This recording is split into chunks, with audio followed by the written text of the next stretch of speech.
Welcome to episode 95 of the Valley Sports Talk podcast. Five away from the big 100. Isn't it? Um, I think we're going to attempt to do something special for it. We haven't really decided what or haven't really thought about what we're going to do, but we're going to try to do something special for 100. It's We did creeping. something special for 50. Might as well for 100. But yeah, so last time we were on, we talked about the start of the second round. There has been no teams that have clinched yet into their respective conference finals. A couple teams are at three or at up to three wins, but they have yet to be able to clinch their series and move on to the conference finals. So we'll talk about a bit about that. And then the NFL schedules were just released. We'll go through Green Bay and Atlanta's schedule and maybe what we think their record will be based off the fact that my favorite team's Atlanta and Brandon's is Green Bay. And yeah, we'll kind of go from there. Yeah. I kind of found, I don't know about you, I don't know if this is rare or not. It seems like it could be, but um no team's been able to close out in every series. It was at least 3-1. In New York's case, it was 3-0. Um, and all the losing teams won. I mean, in pretty good fashion too. Like Carolina's making a story right now. They've won two in a row. They're playing again tonight. We're recording on Thursday, so I think this will be released after the game, but we don't know yet if Carolina's forcing seven or not. Um, Boston had a pretty gutsy performance. Um, I guess the Edmonton one wasn't 3-1. Edmonton, The Edmonton Vancouver. series is the only series where someone is not at three wins at the moment. They play tonight. So again, like Brandon just mentioned, as you guys are watching this, because it's gonna probably come out on Friday. Um, As you guys are watching this, one team is up, whether it's Vancouver or Edmonton, a team will be up 3-2. But as we are recording this, no team, or that's the only series where a team is currently not at three wins. Yeah, Yeah. it's kind of crazy how one team's been 3-0, the other two series have been 3-1, and all of them are going to at least a game six. We'll see tonight if the Carolina game series goes to game seven, which I personally think it will. I think Yeah, Carolina's I just do. rolling right now. I think that the only way Carolina doesn't win tonight is if they get Shesterkin'd, which is very possible. Very possible. The other night was his first time. He had 30 straight games where he had not let in three or more goals. The record for that was held by his counterpart, Jonathan Quick, who is the backup currently Hmm. for New York. But Carolina scored four on him, including the empty netter the other night. So that streak was unfortunately snapped. But yeah, teams have been unable to close out, and it was kind of weird that the Rangers weren't able to close out, considering they were at their home barn for at least one of them. Yeah, Um, and um, I mean we won't go into it, but without Nichushkin, um, that's a pretty big loss, and they were still able to pull that one out, which I didn't yeah, think they were. Nichushkin again for the second year in a row enters player assistance program. Was put in stage three, which means that he failed a drug test. But I'm not sure what drug. I don't really care about that. But yeah, 2 years in a row. I know there was a couple choice words by his teammates. Obviously, you do this 2 years in a row, and this time he got suspended without pay for 6 months. There's no way he's coming back for these playoffs, whether they force a game seven or get eliminated next game. Yeah, there's no way he comes back, which is a big loss for them because he had 9 goals already in the playoffs. Yeah, he was lighting it up. He was their leading goal scorer. He didn't score a goal all year. I know he was hurt for a lot of the year, but he didn't score a single goal in the regular season. Now he pots nine. He just seems like a playoff player. So yeah, a huge loss there for Colorado, and I would not be shocked if Colorado tried moving on from him this summer, just because that's 2 years in a row where you sort of not like give up, but you sort of you sort of let your team down 2 years in a row. So Yeah, that'll be difficult though, because this cap hit isn't massive, but it's not small either. And for a player who's in stage three, which means he failed stage one and stage two, this is his third incident. Second year in the playoffs in a row. He got suspended last year in the playoffs as well for the same thing.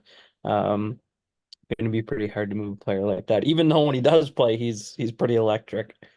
for sure. But yeah, they did look very good last night. I know in the first couple games, or at least game three and four, They didn't get much scoring output from McCarr and McKinnon, but you saw as of last night, McCarr had two, McKinnon had one. So when those guys are scoring for the Avs, they seem to be winning.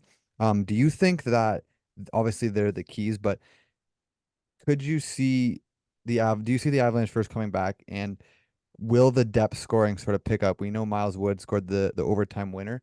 But other than that, whenever McKinnon and McCarr don't score, this team seems to lose. So what do you think the Avs need to do to climb back into the series?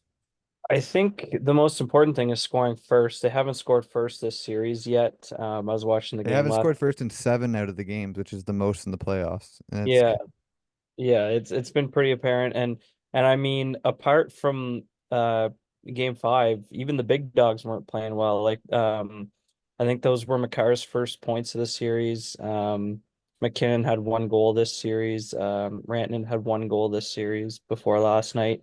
Um, so I mean, even the big dogs got to start putting up points. They put a lot of points up against the Jets, but they haven't done much against Dallas. And I don't even think it's they're playing bad. I think Dallas is. We talked about it last week on the podcast. They're so deep, which is why I personally don't think, even though it is Game 6 is in Colorado, I think the series is over in six. I think just the loss of Val and the depth that Dallas has, it's going to be tough for Colorado to squeak one out even at home. Um, because yeah, even their big guys aren't scoring apart from last game. So I think Dallas is just too deep. But if they're gonna come back, I don't even think it's got to be the depth guys. Like that's just kind of it is what it is. The big boys got to keep playing. If they play like they did in Game 5, obviously they won Game 5 and they look pretty good. Um, that's probably their one chance. Yeah, and talking about Dallas's depth, we got our first goal of the playoffs last night by playoff Pavelski, which is Mhm. unheard of for him considering he has the most playoff points by any active NHL player currently. But he scored his first goal of the playoffs last night. Yeah, I agree. Yeah. We haven't even. I mean, Georgiev's been fine to play the series, but Jake Ottinger's just been unbeatable. Other than last game and game one, games two, three, and four, he just looked like the Ottinger that we've seen in the past. After maybe a shaky first series, but if we're gonna talk about goaltender, we gotta quickly shift over to this Boston series and how Jeremy Swayman is solely keeping this Boston Yeah. Bruins team alive. Yeah. Other than game one and last game, games two through four, this team just looked like they were uninterested. It was all Florida. And I don't think that they would be, I think it would be a sweep if Jeremy Swayman, or a gentleman's sweep, game done in five, if not for Jeremy Swayman's performance. Yeah, I mean, they've been severely outplayed. Florida just looks like such a better team, especially once Marchand went out. The team just looks so uninterested. Everyone except for Swayman. Swayman's kind of like, boys, let's go here. Like once Marchand got hurt, everyone was like, okay, well, we're probably tapped out here. But to their credit, they won game five. Um, Swayman with a great save in the dying seconds against Sam Reinhart, Mm-hmm. to Big keep save. their lives alive. That's a big win, especially in Florida. So they do get all these teams that were down 3-1. They do get game sixes at home, which is huge. And then game seven's a crapshoot. So I mean, the Boston fans are going to be loud, that's for sure. I think that win might put some wind in their sails, and I think we're going to see a lot better performance in game six from Boston than the rest of the series so far. Yeah, so just quickly talking about Boston, their season obviously isn't done yet. We'll talk about sort of their off-season plans if they get eliminated or whenever they do end up getting eliminated. But Swayman's an RFA this summer. What is his sort of deal looking like? Because I know coming into this sort of year, he was kind of like okay, can he be that guy? Obviously, Allmark won the Vezina last year. They've sort of been a tandem all year. I think this playoffs, he's solely shown that he can be that guy, and I think he is that guy for Boston. What does he get in free agency after this playoff run? Assuming he goes back to the Bruins, I wouldn't be surprised if a team offer sheets him. Just because to see if Boston would match it, knowing they have Allmark. But what does a Swayman deal sort of look like in your eyes? Um, I think it's pretty simple. Like Allmark's is he six or five? I think he's 5.5. Five and a half. I'll fact check that real quick while you talk about it. I feel like Goaltending's tough because it's you can't pay two goalies that amount of money, right? And Swayman's going to be asking for quite a bit of money. I feel like because Swayman is an RFA, you have some extra time. It's not like July 1st, you got to get something going. You do have a little bit of extra leeway with the RFA status.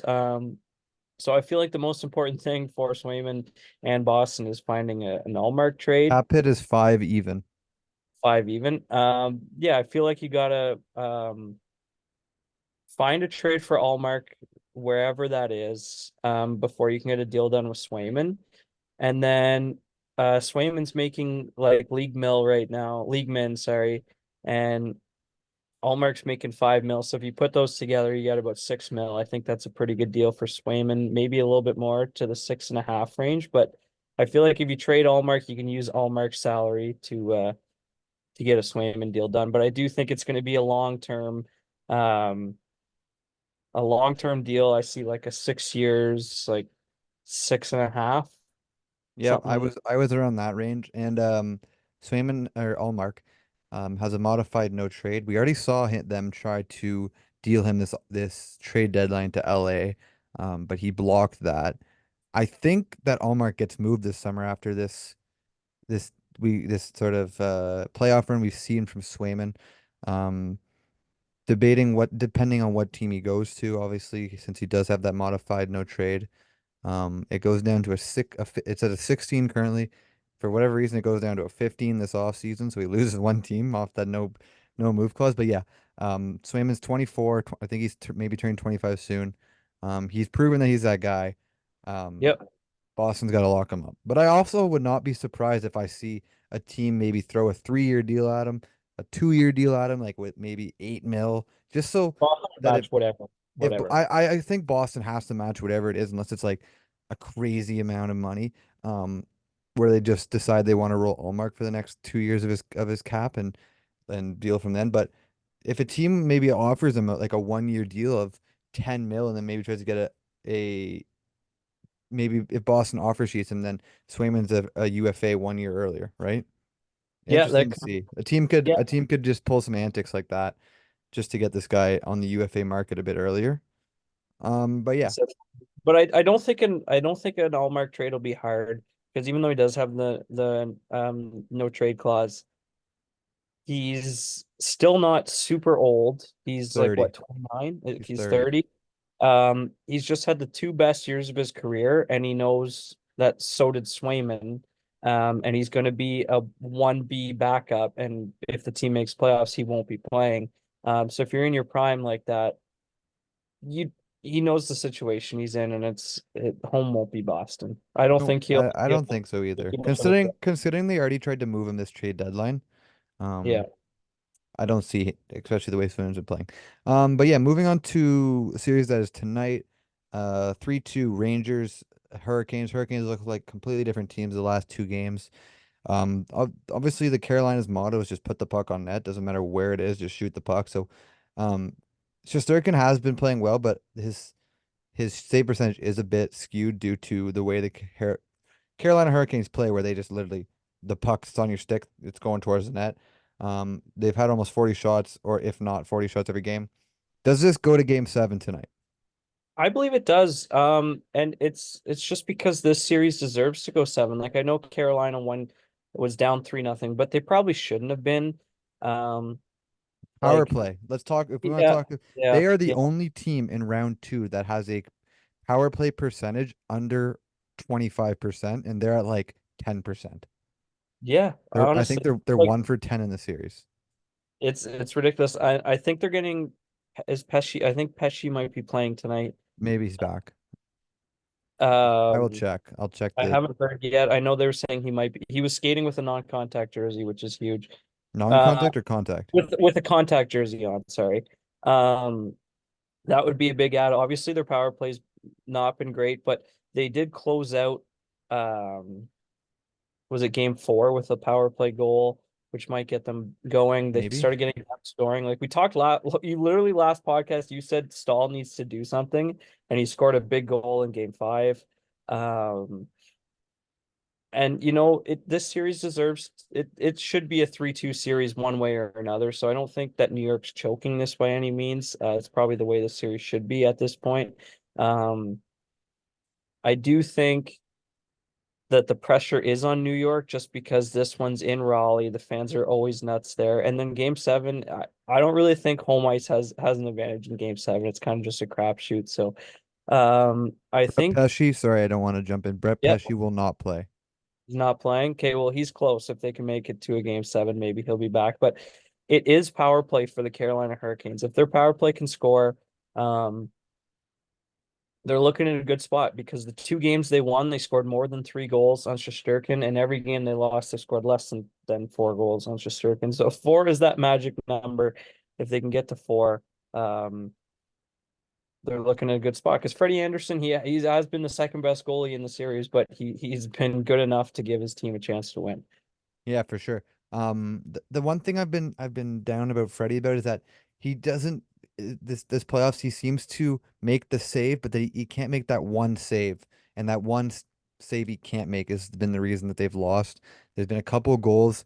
Something that comes to mind is that one where he had it and then he sort of like went onto his butt and the puck came free, like stuff like that, where you just make a little bit of a blunder and it just ends up biting you in the butt. But yeah, I agree. I totally see this game going to seven. I think exactly what you said. This series needs to go seven just for like the way it's been. Both these teams hate each other. There's literally scrums after every whistle. Um, and yeah, I think that it will go seven tonight. Um, and then the other series that is the only one that's not three. Oh my God, I can't. English is hard these days. The only series that doesn't have a team at 3 wins is the Oilers and Canucks. Obviously, the Canucks have been the big story about this. Nobody really saw them, or at least a lot of people did not see them leading the series 2-1 at any point. Sheloffs have been good. Let's talk about Brock Besser. He's just been, and JT Miller, those two have been just different animals. They're coming to play. Besser's lighting the lamp. JT Miller's all over the place. Also Quinn Hughes. What have you seen out of the Canucks in these games that you've liked, and maybe what do they need to do to win this series? Yeah, what I've liked is the abundance of scoring from a bunch of different players. Obviously, you've had big games from JT Miller and Brock Besser, but you're also having good player games by like Dakota Joshua. I really liked him this playoffs. Their defense are like they just know their role. They're mean. Other than Hughes, they're not really flashy, but they stay home. They're mean. It's hard to get in front of the net. They're really helping Sheloff see the puck so he doesn't have to focus on looking through screens and stuff like that. I feel like they've done a really good job at that. And I mean, they're doing this without Elias Pettersson. He's basically been invisible Been out a there. I bit. haven't even He's been invisible. I think I'm blanking on the coach's name. Rick Tocchet, Rocket. That quote was to him. I think he was directly calling Elias Pettersson a passenger 100%. out there, and that he needs to wake up. Um, I think this is a huge game for. I don't think it's a must win for Edmonton. I think this is a must win for Vancouver. Being at home, you just lost game four in a heartbreak. You tied it up last minute, and then you let in a goal 2 seconds later. Hmm. Um, I think this is a must win for Vancouver. Um, and I think they come out hot. I feel like I don't know. We'll see how Elias Pettersson comes out after those comments by the coach. Um, See if he can get going. Carson Soucy's back, which is going to be huge. So yeah, I kind of I like Vancouver tonight. I'm going to go with Vancouver tonight. If we're going to Edmonton, or you can talk about Vancouver if you want. Then we'll switch to. I'm just gonna talk quick. You covered a lot. I think obviously having Carson Soucy back is big. He's been great this series, other than obviously when he did get suspended. It was a bit of a. I know definitely deserved one game. I had no issues with one game, but it was kind of an unlucky suspension because I don't think he 100%. was. I don't think he obviously. I don't think he was going for McDavid's mouth. Zadorov just had to cross check him at a really bad time. I think he was going for a cross check, maybe chest area, somewhere around there, and it just happened that Zadorov sort of buckled him at the legs, and he fell into the cross check into the face. Um, but I like the call. I don't mind the call by Tocchet. We saw it happen before Game 7 of the Leaf series, where Montgomery kind of said we need more from Pasta, and what did Pasta do? He Yep. came out, won the game winner in overtime. So I have no issues with the call out, and I think it Me was neither. deserving. I think that Pedersen, he needs to do what he did this regular season. He had a great regular season.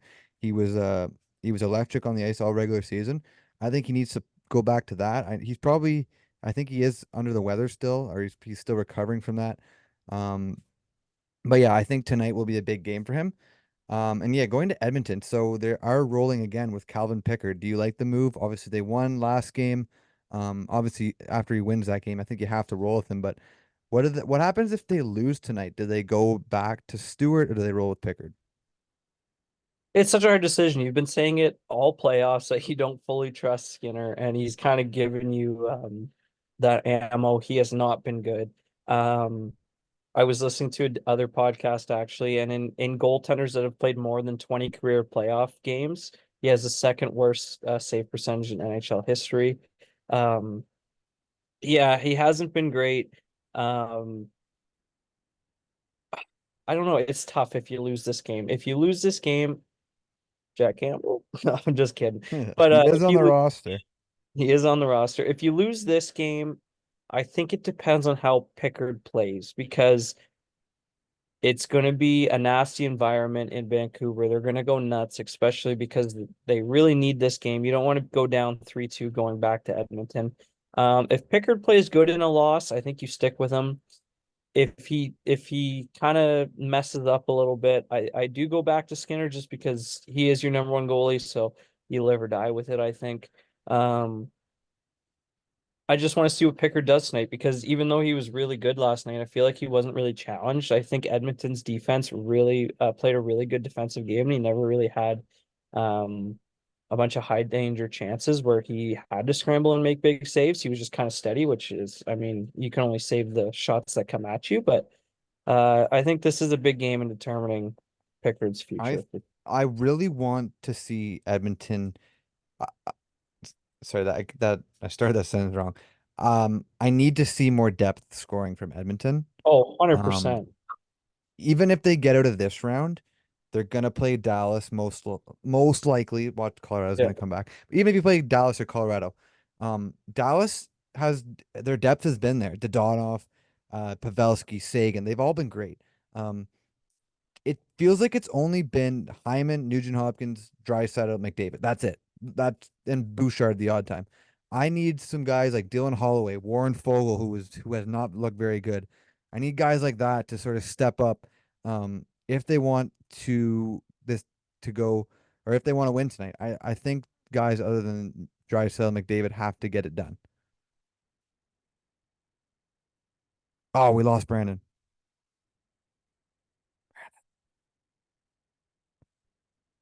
But yeah, so Edmonton.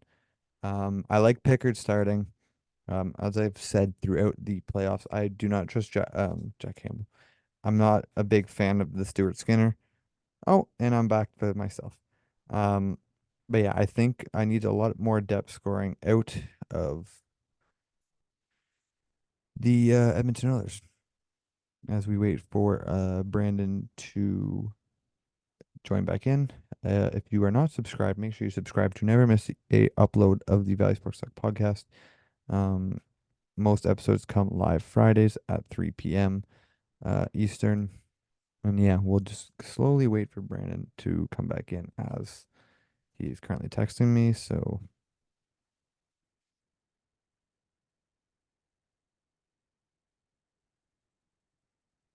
yeah, so we'll quickly jump to NFL, um, as we wait for Brandon to sort of jump back on here. Um, the the schedule released for all of NFL.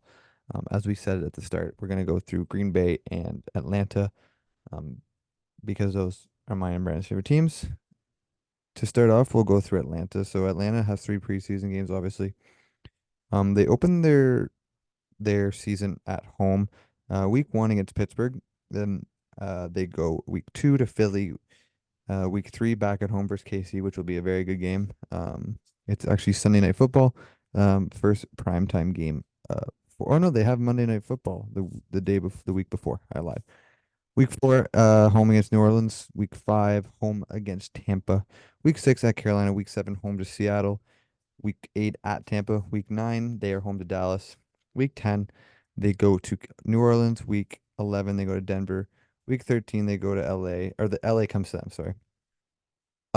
Which LA is the team with the most travel time or distance this season. Week 14, they go to Mini. Week 14, we have Monday Night Football in LA. Week 16, they are back home against the Giants. Week 17, they go to Washington, but for whatever reason, it's to be determined, whatever that means, determined on based off the time or day. And then finally, another to be determined game. They are home versus Carolina. Um, Atlanta has the easiest schedule of the based off win percentage from last year. Whether that means anything or not, it doesn't. Last year, the Eagles had the hardest, and they ended up making the playoffs pretty handily. They were like 6-0 or something throughout the regular season. Um, so yeah, week 1, Pittsburgh, dub. Week 2, Monday Night Football, Eagles, L. So right now we are 1-1. Oh, Brandon's back. Maybe. Do do do do do do do do do do do do do do do do do do.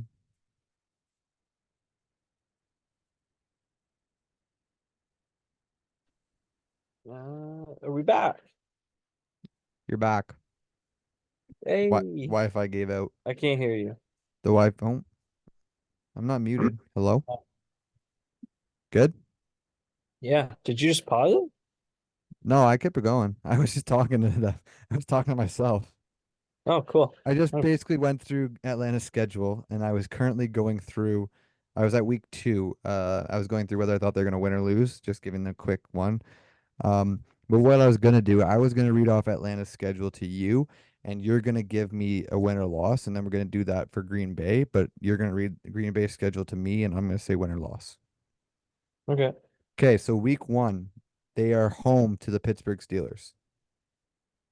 Win, Okay, week 2, we are in Philadelphia for Monday Night Football. loss, Yep. Week 3, back-to-back primetime games, Sunday Night Football against the defending champion Kansas City Chiefs. loss. So we are currently 1-2 on the Yeah. season. Week 4, we are home to New Orleans, Win, 2-2. Week 5, quick turnaround, Thursday Night Football against the Buccaneers at home. I'll say they'll win that one too. So 3-2.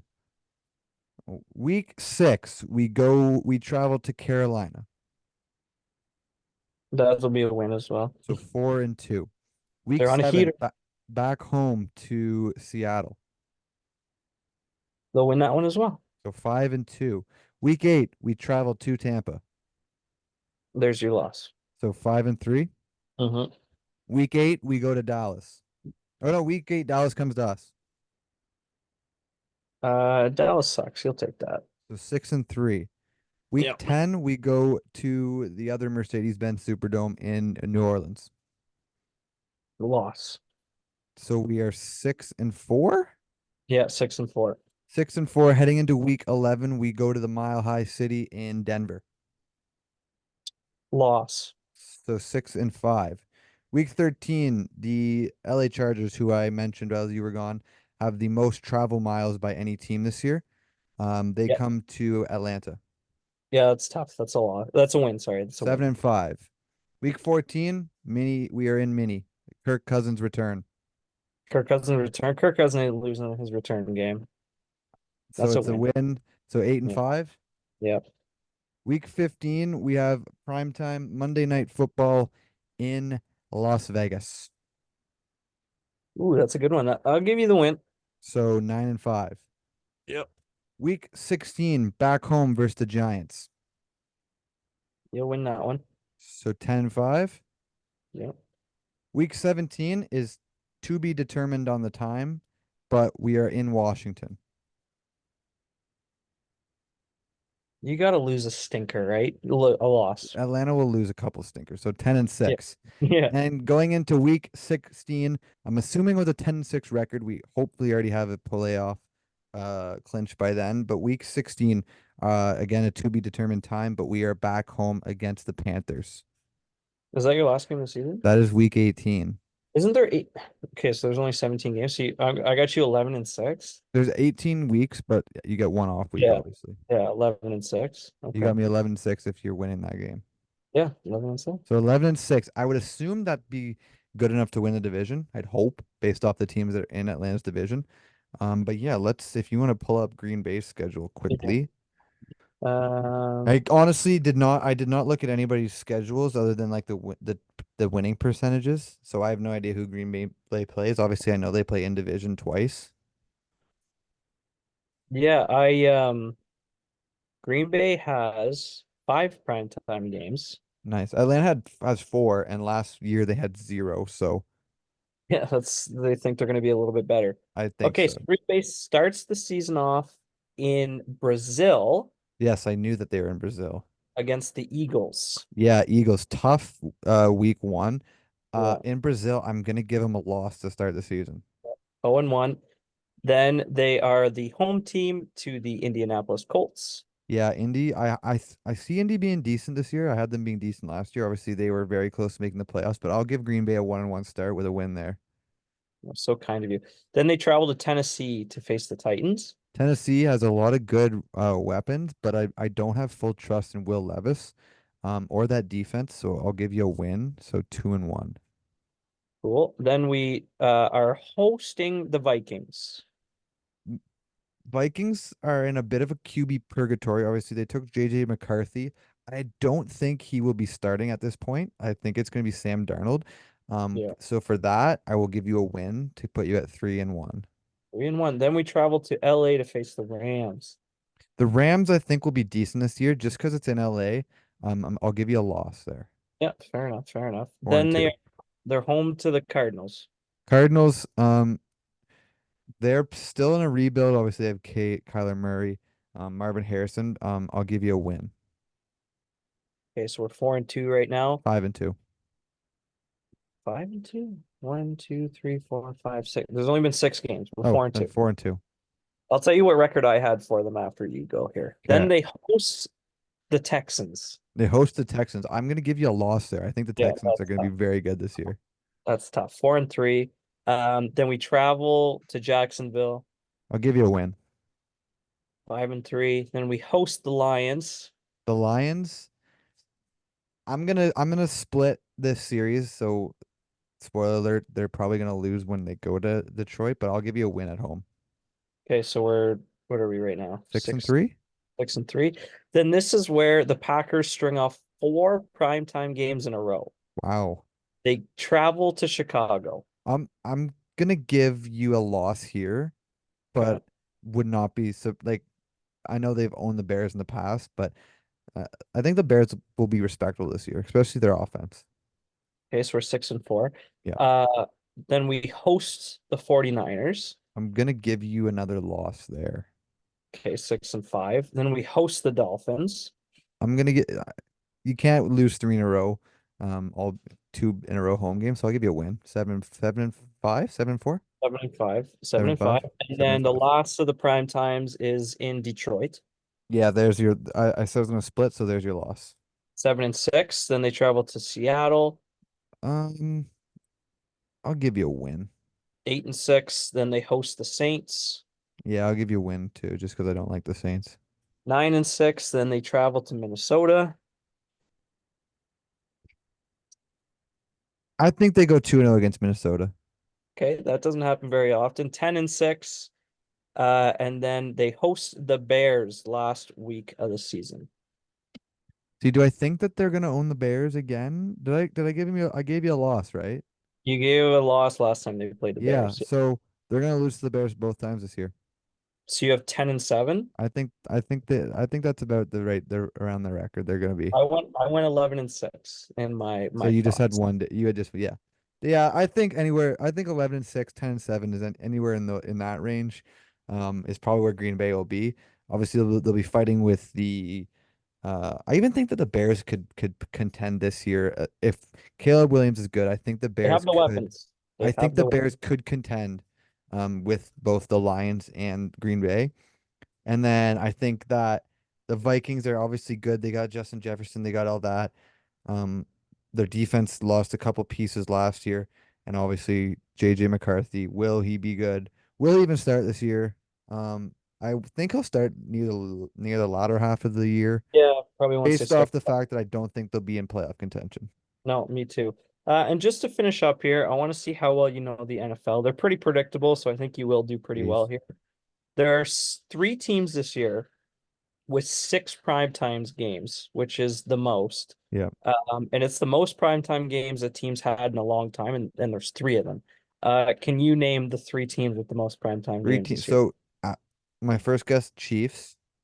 The Chiefs have five. They're one under the mark. Really? Let's go the Eagles. The Eagles are also at five, so Okay. you're How about right. Dallas? Dallas has six. Yeah. Dallas has six. Um, what's another team that the league loves? A very prominent team over the last couple years. 49ers. The 49ers have six, So one and more. I'll give you a hint. A big player is playing for this team that didn't that is making his Oh, get oh, the Jets. the Jets also have six. So you did pretty well there. They got six. Teams with five are like the Chiefs, the Bills, Packers, Lions, Bengals, Ravens, Eagles, Dolphins, and Rams. And then there are four teams with one primetime game, which will be a little bit harder to guess, but there's one team in the NFL with zero primetime games this It's year. it's not. Is it Carolina? It is Carolina. They Yeah. do not have a single I think primetime. I saw that on Twitter the other day. And normally rookie quarterbacks, like number one picks, do a lot better in their second year. So we'll see how that goes. But quickly, can you try and rattle off any of the teams with one? Uh, like Three of them are in the AFC. Vegas, No, actually. AFC, like Denver, No. Those are like historic teams. AFC, like the Giants. The Giants are not in the AFC, but no. Okay, yeah, you're right. This is terrible. Um, AFC, like Indy, Indy has one. India. How many teams? Sorry. There's three more. One of them has a quarterback you don't trust who's young, and then the Packers play them Oh, is Mini only has one? in the AFC. Oh, the Packers play them in the AFC. Yeah, I called them out, and you said you gave the Packers a win because you didn't know how you didn't trust the young quarterback yet. The Titans Oh, have Titans, Will Levis. Arizona also has one, and then the last team had a top pick and drafted a quarterback. Oh, the Patriots. The Patriots only have one, Hmm. which is kind of surprising with the history behind them, Yeah. but hey, Anyways, yeah. As before we run out of time, we'll wrap it up there. Probably be back to posting on Fridays. But yeah, if you enjoyed this episode, make sure you leave a like, and subscribe to never miss daily episodes in the summer. But yeah, we'll see you next week. see ya.